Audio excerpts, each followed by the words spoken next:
This present earth is rapidly approaching its expiration date, and we find ourselves living in what the Bible refers to as the end of days, the latter days, or sometimes called the latter years.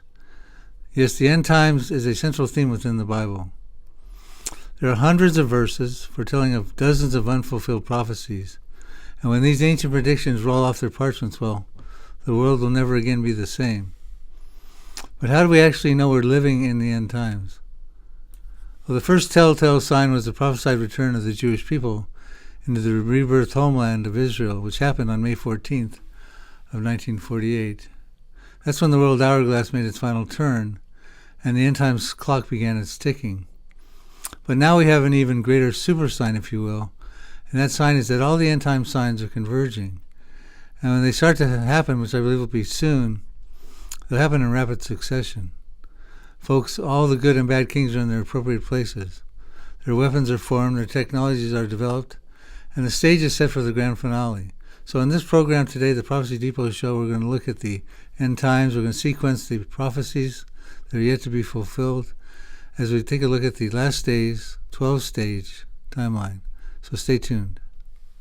Okay, so since the overwhelming evidence strongly suggests that we're not only living in the end times, but deep within those end times, I think it would be helpful to take a look at the last days, 12-stage timeline. Now, this timeline we're going to be going over is derived from my Here to Eternity book and DVD series, which takes the reader from now, the present day that we live in, on through to the tribulation prophecies, on beyond that into the millennium, and even into the eternal order. You see them displayed here on the video. The first book in the series is the Now Prophecies, the prophecies that lack preconditions. They could happen now, at the present time. Then the next prophecies, book 2, these are prophecies that have some preconditions, but they're stage-setting and will happen in the very near future. Then you have the last prophecies, which happened in the first 3.5 years of the tribulation period, the 7-year tribulation period. The final prophecies cover the second 3.5 years of the tribulation period. And the millennium prophecies in New Jerusalem cover the millennium and the eternal order. Okay, so let's begin by looking at these various stages on the timeline, and then throughout the program we'll go ahead and identify the prophecies that fit within each individual stage.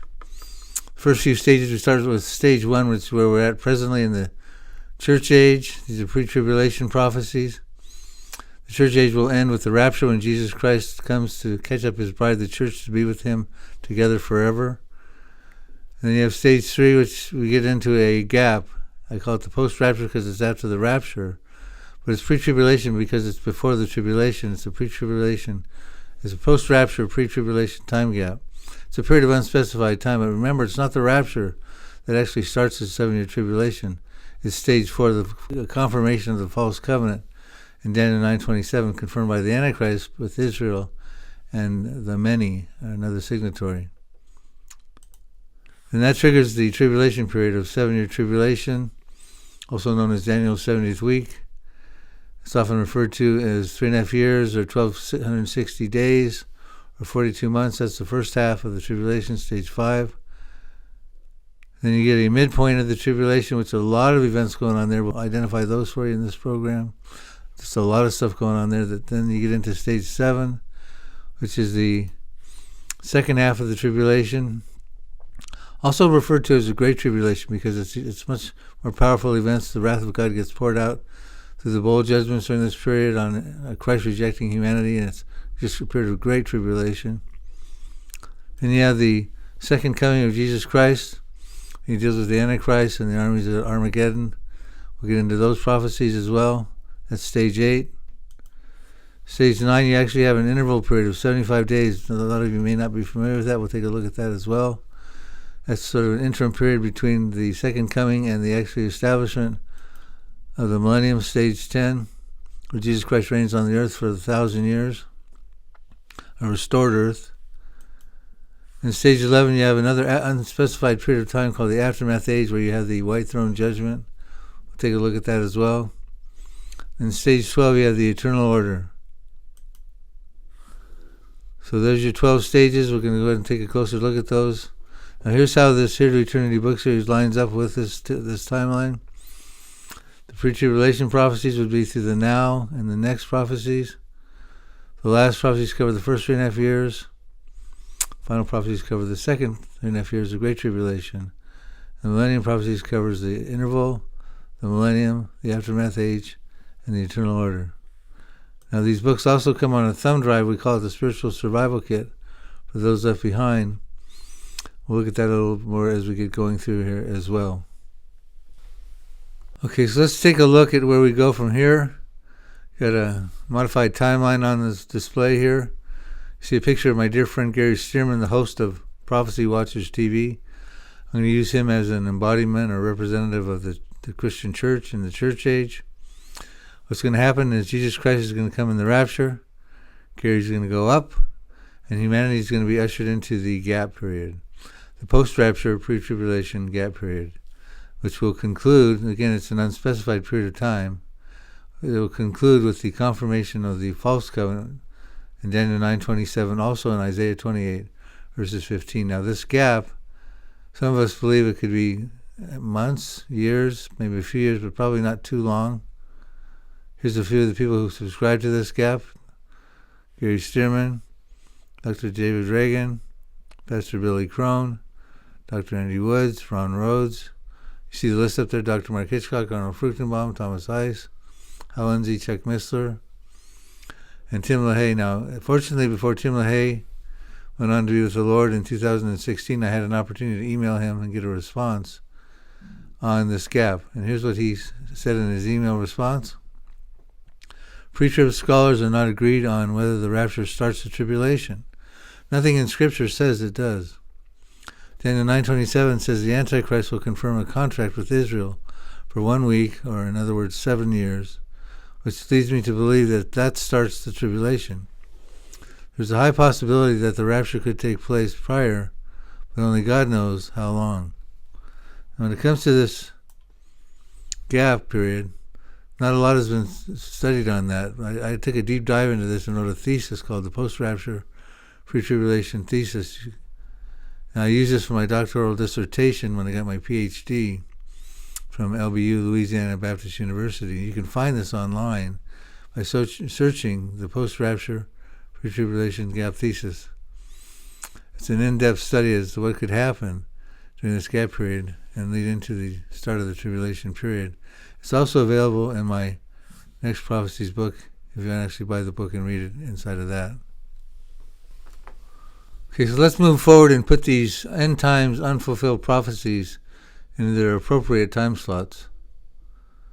We'll start with the pre-tribulation prophecies, the prophecies that are in the church age and or would be in the gap period that follows the church age. Now, I have a caveat on the bottom of this display that talks about the rapture being an imminent event. So, although I have it listed as number 8 on this list, it could happen as number 1, 2, 3, etc. It's imminent. There's nothing holding it back. So, whenever the rapture does happen, all the remaining prophecies on this list of approximately 20 would then move into the gap period before the tribulation. So, we'll start with number 1, the disaster in Iran. These wars I'm going to talk about, I'm going to show you the supporting scriptures in just a moment. Another slide. Destruction of Damascus. There'll be a toppling of Jordan, a terrorization of Egypt. Number 5, the Arab-Israeli War, Psalm 83, and elsewhere. Israel emerges as an exceedingly great army. Number 6. They'll expand into more territory as a result. The rapture, of course, will be happening. There'll be an emergence of a greater Israel after they win their wars. The decline of America I've listed in here because I do believe America can be found in Ezekiel 38 prophecy as the young lions of the merchants of Tarshish among the protesters, which would picture America in a less than superpower status. I do believe there'll be a decline coming. And of course you got Ezekiel 38 to put that as a pre-tribulation event, that invasion of Israel by Gog and Magog. After the rapture, Satan is no longer restrained. There'll be lying signs and wonders and supernatural deception. The Antichrist will arrive on the scene as the white horseman of the Revelation chapter 6. The 4 horsemen of the apocalypse ensues. Revelation chapter 6, you got the wars, famines, plagues. Actually, I put the first 5 seals into this gap period. Now, most all of my colleagues and traditionally would say that all the seal judgments fit into the tribulation period, but Tom Hughes, myself, and a few others have taken a second look and put an alternative view together. I don't have time to get into my reasoning for that in this short show, but you can go and we can watch my reasons for this on a video online. If you search the mysterious seals of Revelation, the show I did with Gary Streamer on Prophecy Watchers. Let's go back to our list here of the gap prophecies. Now, these gap prophecies, they may start in the gap, but they would certainly be, a lot of them would be overlapping into the tribulation period. I'll show you that in another slide. But at that time, you're going to have 144,000 Jewish evangelists emerging on the scene, preaching the gospel. Since the church is gone, they become the first fruits of God to preach the gospel. In Revelation chapter 7, the harlot world religion, the counterfeit religion will start out. And in Revelation chapter 17, Mystery Babylon. There'll be an overflowing scourge, which is one of the reasons Israel confirms the false covenant. They're trying to avoid this overflowing scourge. It's in Isaiah 28, verses 15. There'll be a lot of martyrdom going on, and it'll be a very difficult time for people who come to faith. At that point in time, won't be a popular choice because there'll be supernatural deception and a lot of martyrdom. And ultimately, the false covenant will get drafted. And I do believe the true content of the false covenant is so the Jews can build the third temple, the tribulation temple. So those plans would thus be approved. And I told you I would show you the supporting scriptures on the Israeli wars. The Israeli Defense Forces exist in fulfillment of biblical prophecies. We went through the list: IDF versus Iran, Syria, Lebanon. Caveat on the Iran one in Jeremiah 49:34 through 39. We're not really told that Israel's involved in that war. I do believe they will. I suspect they will. But we are told they will be involved in the other ones versus Syria, Lebanon. So you see the list there. Take a screenshot of that if you want to see the supporting scriptures. Now, all of these prophecies that we talked about, the pre-tribulation prophecies, these 20 of them or so, you can find on a DVD, a documentary, a prophetic documentary that Tom Hughes and I did not too long ago. I'm going to play a little clip from that so you can see about these prophecies. Ancient Bible prophecies are ready to roll off their parchments and pack a powerful global punch. All the end-time signs are converging. The stage is set for Jesus Christ to rapture his church. Will the Christian church still be on earth to experience some of these powerful predictions? What are the biblical prophecies on the verge of fulfillment right now? Join Bible prophecy experts Tom Hughes and Bill Salus on a journey through the last days as they explore the pre-tribulation prophecies. The pre-tribulation prophecies reveals the foretold events that could happen prior to the 7-year tribulation period. More than a teaching DVD, this 2-disc, 2.5-hour video is a one-of-a-kind prophetic documentary. In it, you will learn about the disaster in Iran, the destruction of Damascus, the toppling of Jordan, the final Arab-Israeli war of Psalm 83, the emergence of Israel's exceedingly great army, the rapture of Christians, the decline of America, the arrival of Antichrist, Mystery Babylon as the harlot world religion, the coming Christian martyrdom, the covenant that triggers the tribulation, and the building of the third Jewish temple. For yourself, your family, your church, and your friends, you need to understand the pre-tribulation prophecies. Internet censorship is already shutting down many Christian videos. This will only get worse. You need resources in hand, resources you know you can go back to again and again. Be prepared for what's coming. Order your copy of the Pre-Tribulation Prophecies DVD set today. So now that we've identified the pre-tribulation prophecies, let's look at those prophecies that carry over from the gap. They may start in the gap, but they will carry over into the tribulation period. We talked about the 144,000 Hebrew evangelists, Revelation 7. Their fruits will bear worldwide Christian revival, also in Revelation chapter 7. The lying signs and wonders we can expect would continue being outsourced by our supernatural deception by Satan. Antichrist will be emerging on the scene and becoming a world leader. The harlot world religion will be going on paralleling his time frame. He'll actually form an unholy alliance with them. That harlot will ultimately be responsible for a lot of the martyrdom going on, because we're told in Revelation chapter 17, verses 6, that this harlot is drunk with the blood of the saints in the past, and the blood of the martyrs of Jesus future, which would be during this period of time. The false covenant is going to be got confirmed. That's what started the tribulation, and the third Jewish temple would then be getting built. In the first 3.5 years in Jerusalem, there'll be these two witnesses of Revelation chapter 11. That'll be there existing at that time, prophesying. I believe the sixth and seventh seal would then find fulfillment in the first half of the tribulation. The seventh seal triggers the trumpet judgments. I believe the first 6 trumpet judgments happen in the first half of the tribulation. And of course, you got the 10 kings will be emerging on the scene at that time as well. When it comes to this first half of the tribulation period, 1260 days, 42 months, also times, and half a times. It's often referred to in this manner. Clearly 3.5 years is covered in the last Prophecies book. First 3.5 years of the tribulation. Let's take a look at that video so it can help further explain these prophecies.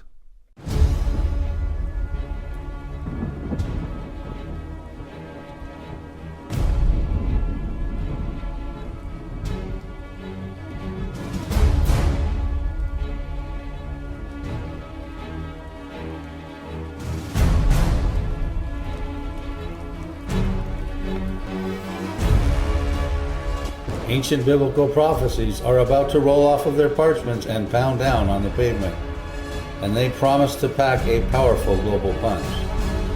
But the good news is that God has given this generation the prophetic information that they need to know.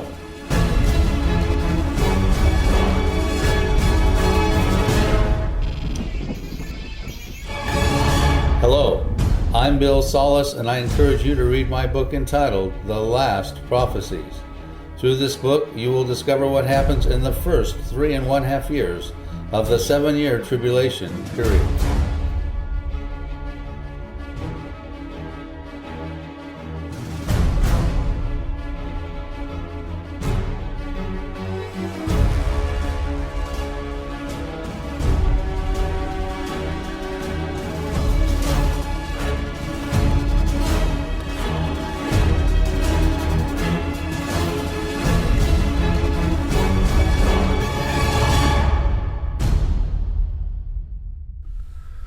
So I want to step aside from the timeline for just a moment to take a summary look at some of the trumpet judgments, because they're very devastating.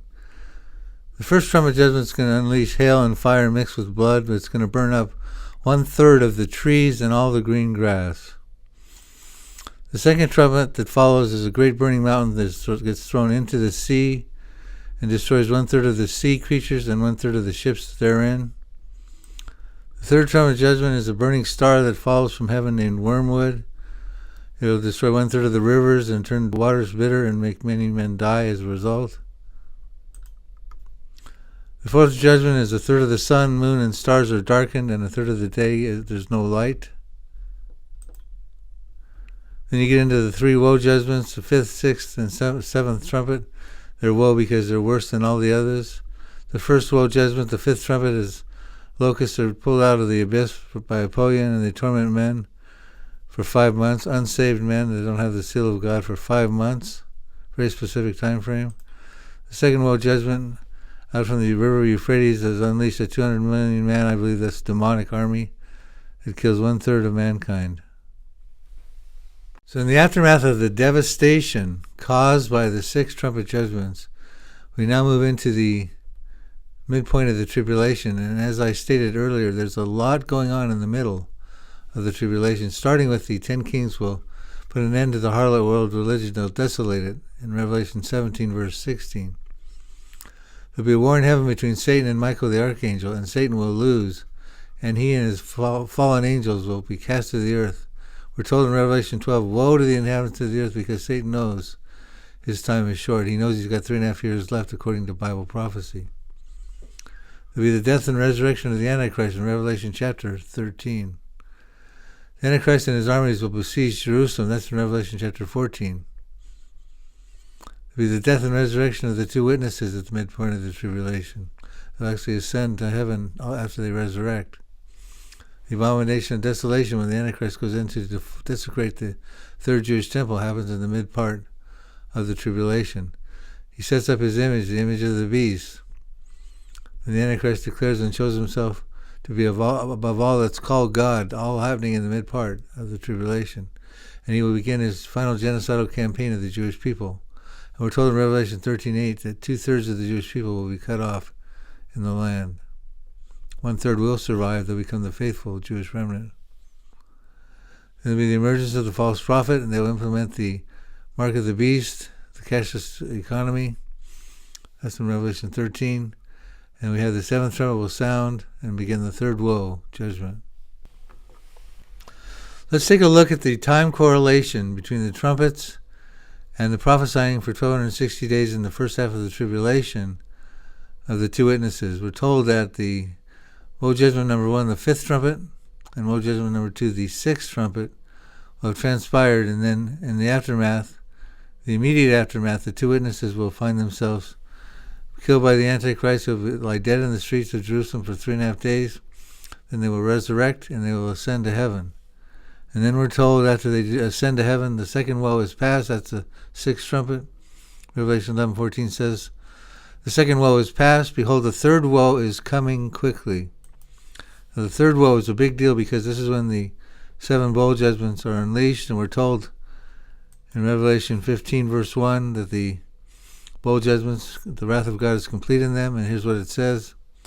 And I saw another angel in heaven, great and marvelous, 7 angels having the 7 last plagues, for in them the wrath of God is completed.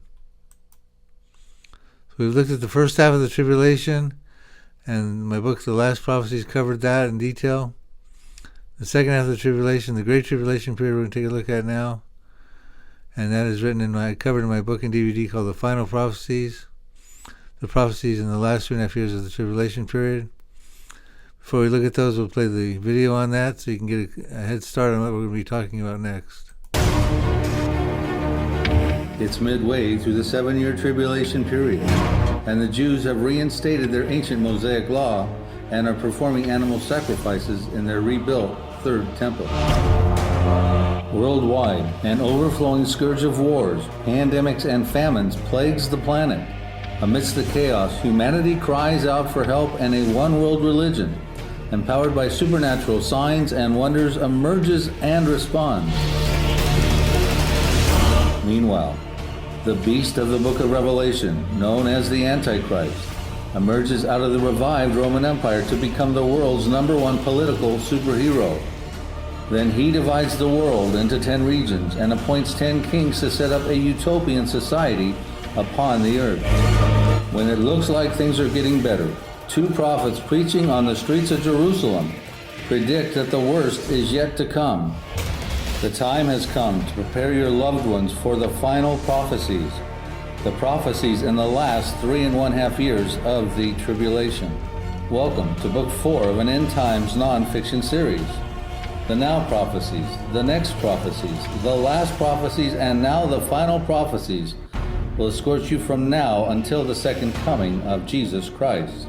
You will be amazed to learn about the following ancient biblical predictions that are reserved for fulfillment in the final and worst 3.5 years on this present Earth's timeline. Satan loses the great war in heaven. The masses marvel and worship the Antichrist. The Antichrist kills the 2 witnesses. The false prophet emerges.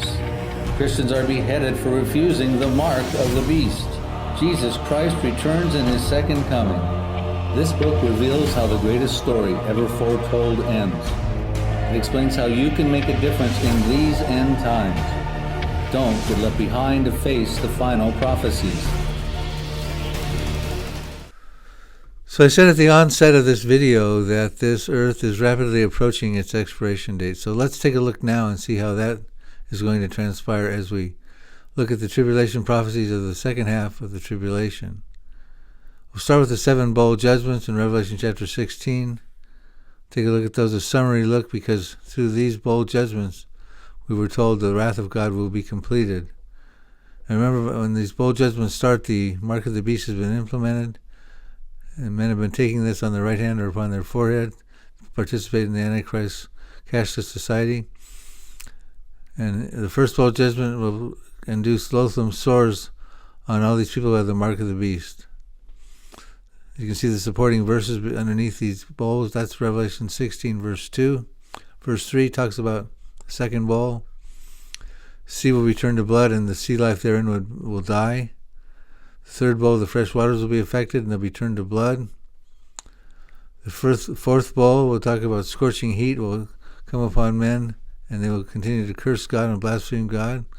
Remember, they will also probably still have those loathsome sores, and they have to endure that scorching heat.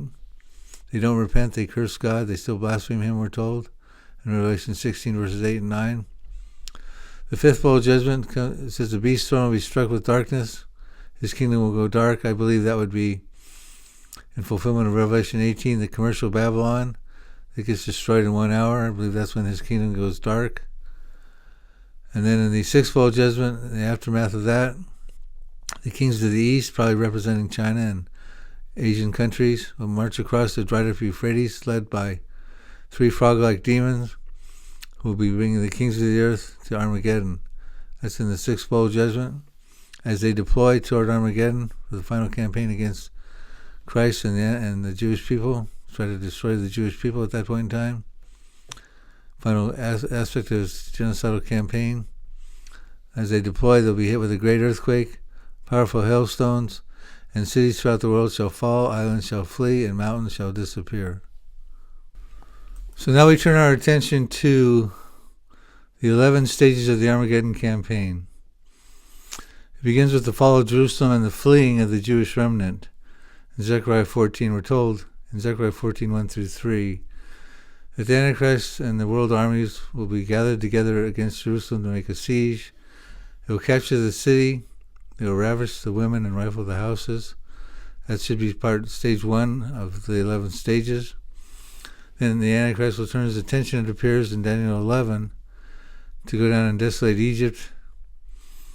I believe that's when the 40 years of desolation and Egyptian dispersion, desolation of Egypt and 40 years of dispersion of the Egyptians, in Ezekiel 29 and 30. I believe that's when that started at that point. Ultimately, he returns back to Israel for the Armageddon campaign. The third stage, the Lord strikes the Antichrist's throne and ends his caste system. We talked about that as probably the fifth bowl judgment. The kingdom goes dark. The fourth stage, the assembling of the Antichrist allied armies at Armageddon. We talked about that, the kings of the east coming with the other armies. Probably the sixth bowl judgment. Then you have the deployment of some of the Antichrist armies to Basra. Isaiah 34, there'll be a battle there, a slaughter. We'll get into that. I'll show you a slide in a moment. And Isaiah 63 as well. And in the midst of that, you have the national regeneration of Israel, and that actually, in Matthew 23, verses 39, realize that Jesus Christ is the Messiah, and they'll beckon his return. It says, blessed is he who comes in the name of the Lord, and that's when Jesus will return at the national regeneration of Israel. And that's when in Romans 11:26 it says, all Israel will be saved. That's 1/3 of the Jewish remnant that survived. And we're told in Zechariah 13:9, 1/3 will survive. And you have the second coming of Jesus Christ in Revelation 19:11 through 21, when he does that battle at Basra between Christ and the Antichrist and his armies. Number 8. Number 9, the assembling of the armies of Christ from heaven, Revelation 19. And you have the final battle in the Valley of Jehoshaphat in Joel 3. And when it's all said and done, the victory ascent of the Mount of Olives and the return of the remnant with Jesus, Zechariah 14:4. Let's take a look at an image that gives us the lay of the land around the Armageddon campaign, sort of a focal point. Might be helpful in understanding how the campaign of Armageddon goes forward. You'll notice there's Edom, E-D-O-M, down in the bottom right. That's southern Jordan. That would be ancient Edom. Below that you have Petra, which is part of ancient Edom. And that is a mountainous area in southern mountain range of Jordan. It used to be called ancient Mount Seir, S-E-I-R. And then you have up above Edom, you have Hamon-Gog. I believe that's where the soldiers that are killed in the Gog and Magog invasion of Ezekiel 38. Hamon-Gog and these hordes of Gog are going to be buried in a valley east of some sea. I believe that sea would be the Dead Sea. So at that time, Israel should have possession of all of Jordan, so they would be able to bury those dead soldiers there. And you see up at the upper left, you got the Armageddon campaign scenario where you got Megiddo in the Jezreel Valley. So with that said, here's how this will probably unfold. The Armageddon campaign, the sixth bowl judgment, the armies of the kings of the east and the armies of the world will gather in Megiddo, Jezreel Valley. They will then, by that time, the Jewish remnant will have fled into the Petra area for safety. That 1/3 of the Jewish remnant will survive, according to Zechariah 13, verse 9. The Antichrist will make his final move. He will deploy some of his troops to the northern part of those mountain range, where they can deploy safely, set up for their final attack on the Jewish remnant. Meanwhile, he's already taken out 2/3 of the Jews in the land, according to Zechariah 13:9, so he's not 13:8 rather. So he's coming now for the final 1/3 of the Jewish people. At that point, the Jewish remnant will realize Jesus Christ is their Messiah and their only hope for not only for salvation, but also to be rescued. And they'll fulfill Matthew 23:39, where they say, "Blessed is he who comes in the name of the Lord." And Jesus will come for them. He will rescue them. And he will destroy the armies of the Antichrist at Armageddon. Then he makes his victory ascent with the Jewish remnant to the Mount of Olives in Zechariah chapter 14, as we discussed on the prior slide. I want to take a second look at the slide we have here. I want to point your attention to the end of the arrow where it says Basra, modern day Basra, ancient Basra. Isaiah 34 tells us there'll be a great slaughter in Basra. That would be Basra. That, in my estimation, is the area where the troops will deploy in their final attempt to kill the Jewish remnant. It's at the northern end of the Mount Seir Mountains, and it's sort of the perfect last place they can staging ground for the final attack. And as I said, the Jews will recognize Jesus as the Messiah. Blessed is he who comes in the name of the Lord, and he will come for them at that point in time. Let's go ahead and turn our attention now to the Millennium.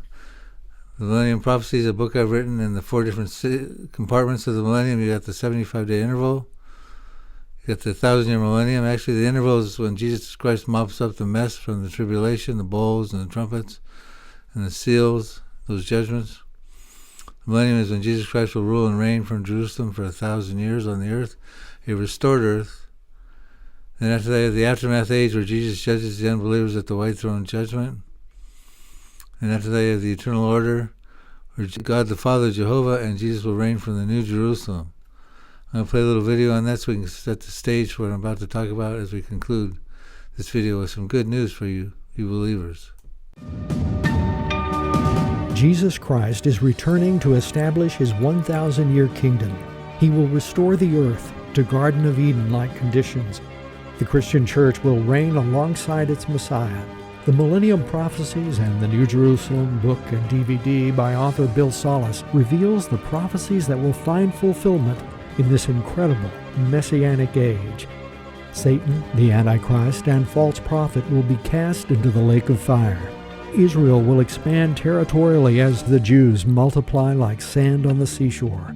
Father Abraham, King David, and all the Old Testament saints, along with the tribulation saints, will be resurrected. Messiah the monarch will rule the nations with a rod of iron. There will be one pure language and peace worldwide.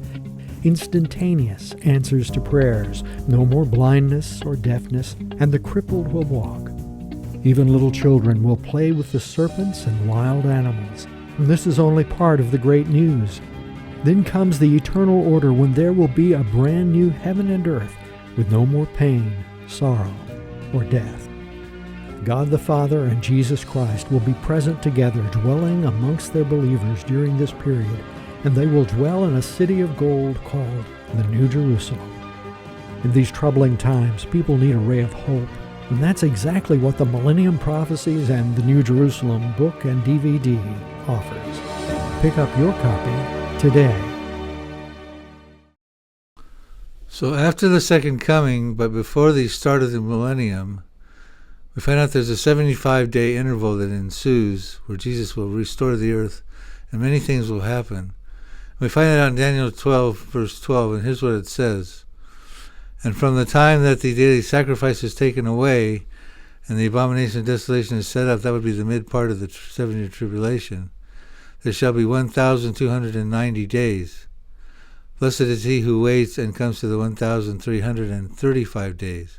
So we have a total of an extra 75 days we have to account for. And that's when Jesus gets busy and does the following things will happen. This is when the Antichrist and false prophet will be cast into the lake of fire alive. Satan will be bound in the abyss, the bottomless pit, for 1,000 years. There will be a restoration of the earth, return of the Jewish remnant. We talked about that. Resurrection of the Old Testament saints and resurrection of the tribulation saints, those who died during the tribulation. There will be a mourning period for the Messiah. This is in Zechariah chapter 12. In Israel. And the end of the abomination of desolation will be done. They'll be taken out of the temple. Image of the beast probably will be removed at that point. The marriage supper of the Lamb, and then ultimately the final judgment of the Gentiles in Matthew 25, the sheep and goat judgment of the Gentiles. So in this sheep and goat Gentile judgment, the sheep would be the ones who survive through the tribulation period and become believers in Jesus Christ, and they're the ones who survive that 1,335 days period, the blessed ones who make it through that. They're blessed because they are saved, and they will inhabit the Messianic kingdom, the Millennium. Now, if you're a believer, let's get into some of the good news here about what's going to happen in the restored earth when Christ rules on the earth in the Millennium. Here's a few highlights. There's going to be a global government that is going to be ruled by Jesus. You see the supporting verses next to the topic. Only gladness and rejoicing in millennial Jerusalem. There will be a Jerusalem in the Millennium. There will be a world that will be filled with the knowledge and glory of the Lord. And there will be many kind-hearted people leading righteous lives. There will be no more war. There will be a pure singular language. There will be instantaneous answer to prayer. There will be an end of blindness and deafness. And the crippled, they will walk and leap, and the mute, they will talk and they will sing. And there's even more good news. There will be no remembrance of bad events from the past. Places will be restored to Garden of Eden-like conditions, especially around Israel. Children will be playing with dangerous animals and snakes. There will be life in the Dead Sea. There will be gushing waters in wilderness and streams flowing in the deserts. Abundant vegetation. Grain and grapes that will grow faster than they can even be harvested. Many vineyards that will drip with sweet wine. Robust construction and farming in these industries as well. And then after the Millennium, you get into the eternal order. We're going to skip through the aftermath age. That's when the white throne judgment will happen. But let's look at what's going to happen in the eternal order. It even gets better for the believers. There'll be a new heaven, not a restored one, and a new earth, not a restored one. There'll be a new holy city called the New Jerusalem that will descend down from heaven. God the Father will dwell amongst his people, and there will be no more curse, death, sorrow, crying, or pain. And all things will be made new. God's people will be treated as sons and become heirs to all things. There will be no fifth Jewish temple, for God and the Lamb are its temple. There will be a crystal clear, pure river of life. There will be a healing tree of life. That's in the eternal order. We'll talk about the New Jerusalem as well. So lastly, as we conclude this study and come to the end of the eternal order, what's going to happen is the New Jerusalem during the eternal order is going to descend down from heaven. And here's the high points of that New Jerusalem. It will be situated on a great and high mountain, constructed of pure gold, which includes a main street of gold. It will be filled with the glory of God. It will be illuminated by God and Jesus. It will have a massive high wall of jasper stone, 12 pearl gates named after the tribes of Israel, 12 foundations of precious stones named after the apostles. So thank you for this journey from here to eternity. I've tried to identify the prophecies that are unfulfilled yet coming in the end times and put them in their appropriate time placements. Now, not everyone agrees with me, so don't take my word for it. But I do support on my book and DVD series the time frames I put forward. And these books and DVDs provide the details that we couldn't cover in this program. All we did was just identify the prophecies and their timing. I want to remind you also that you can get all the books and DVDs and a Bible and some letters from me to someone who might be left behind on the thumb drive that comes with this series. So please check it out, and thank you so much for joining me on this program. God's holy word declares, the wrath of God is coming upon the sons of disobedience. Yes, The time is rapidly approaching when God will judge a Christ-rejecting humanity. God's wrath happens during what is described in the book of Revelation as the 7 years of tribulation. However, prior to this 7-year period, true disciples of Jesus will be suddenly taken from the earth in the event commonly known as the Rapture. Those left behind will find themselves in a world of great stress and confusion. In addition, shortly after the Rapture, everything consisting of Christian literature, Bibles, Christian commentaries, and videos will be censored and removed from bookstores and the internet. But there will be many individuals who realize what happened to those who suddenly disappeared, and they will fall to their knees and seek the Lord Jesus and His eternal salvation. For this reason, Prophecy Depot Ministries has developed a unique USB flash drive titled Spiritual Survival Kit for Those Left Behind. This flash drive will show those left behind how to get saved and learn how to survive the horrendous 7-year tribulation period described in the book of Revelation. Also, if your loved ones are forced into exile to escape persecution, this flash drive is easy to conceal and cannot be electronically compromised by an outside intruder. If you are a believer, the Spiritual Survival Kit is a gift indeed for a friend in need. It's your way of leaving a piece of you behind. The recipient can discover how to get saved, learn how to survive, and maybe even become a leader in the body of Christ during the tribulation period. The Spiritual Survival Kit contains 5 prophetic books with over 1,400 pages of biblical commentary and 8 hours of teaching DVDs from author Bill Salus' End Times series entitled From Here to Eternity. Also included on the flash drive is a complete Old and New Testament Bible. This invaluable instructional content can also be viewed on a cell phone via an attachment cord. Everyone knows someone who will need this survival kit. Bless them today.